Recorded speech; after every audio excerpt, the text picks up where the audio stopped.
Hi there, welcome to SkillUp channel for another tutorial. Windows 11 comes with a lot of settings that are owned by default. Most make sense, but there are some annoying ones and some that you probably don't need at all. In this video, I'm gonna show you which settings you should probably change right away. These are gonna be things that will have an impact on your privacy and improve the overall experience with Windows 11. Let's go. If you're like me and you don't like these crowded areas in the Start menu and the jump list, there is an easy way to get rid of this clutter. Right? Click on the Windows button and go to Settings. Select Personalization and click on Start in here. Turn off these two options to keep these dialog boxes neat and clean. The other thing you can do in here is to add some shortcuts to the Start menu. Right now when I click on Start, I have a lot of empty real estate between my profile pic and the power button. You can change that by clicking on Folders. Now you can turn on some shortcuts that you want to have. I'm gonna go with Pictures and Videos, and now when I click on Windows, I see these buttons and I can jump directly to any of these places. The next thing you want to do in Windows 11 is to disable these annoying notifications. To do that, right, click on the Windows button and select Settings. On the System tab, select Notifications. Scroll down to the bottom and disable Get Tips and Suggestions when I use Windows. The other thing you want to turn off right away are the ads that now seem to be everywhere. Promoted apps in the Start menu suggest that content and the setting page and even in the search results. To get rid of all these, select Privacy and Security here under Windows Permissions. Select General and turn off all these options. While we are in Topic and Privacy, to keep more of your information to yourself, you can change a variety of settings. You can find most of them in the settings under Privacy and Security. Let's start with Speech. Turn off online speech recognition. You can still use voice typing and dictation though.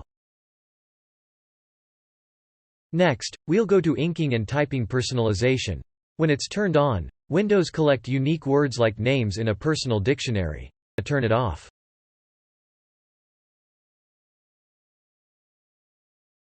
Next is Diagnostics and Feedback. Turn off optional diagnostic data. Unless, like me, you're in the Windows Insider program. You can also turn off all the other settings down here if you want. Go ahead and clear all diagnostic data that was already collected with this button.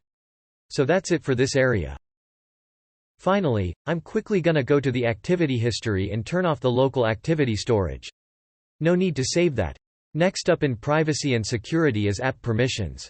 An app on your computer may require specific access to function properly, like to your physical location, to your camera, microphone, and other devices. Now, that may make sense for some apps, but definitely not for all. So let's change that. Similar to Windows 10, you can manage app permissions by category.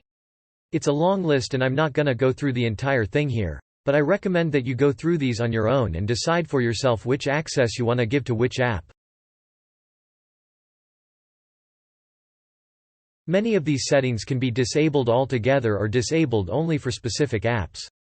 So for example, location here, you can turn off location services completely or you leave it on. And choose which apps can access your location. I usually have most of these off except for maybe the weather app.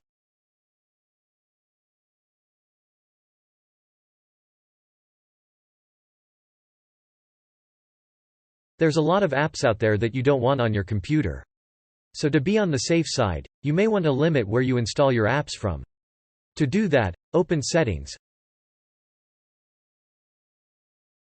Select Apps and click on Advanced App Settings up here. Click on the drop-down to choose where you want to get your apps from. The default is Anywhere, which I don't recommend. Either go with the Microsoft Store or one of the other two options. I'm gonna go with the Microsoft Store for now. This way, when you try to install a non-ed third-party app, you're gonna get this message. Startup programs load automatically when the system is turned on, but every program that's on the list slows down your boot time and it consumes your computer resources. So this should be your VIP list of apps. To change that, go to Settings, select Apps, and then Startup. Let's sort by status so you can see which ones are currently enabled. Okay. So on means these apps load during startup and it also indicates how much resources an app is gonna consume. You especially want to check out the ones with high impact. So just go through the list, and if you find a program that you don't need at startup, just toggle it off. Okay, so that is it for today. If this video is useful for you, so please subscribe this channel if you haven't already, and give a thumbs up to this video, and share this video with your friends. Thanks for watching. See you in the next video. Goodbye.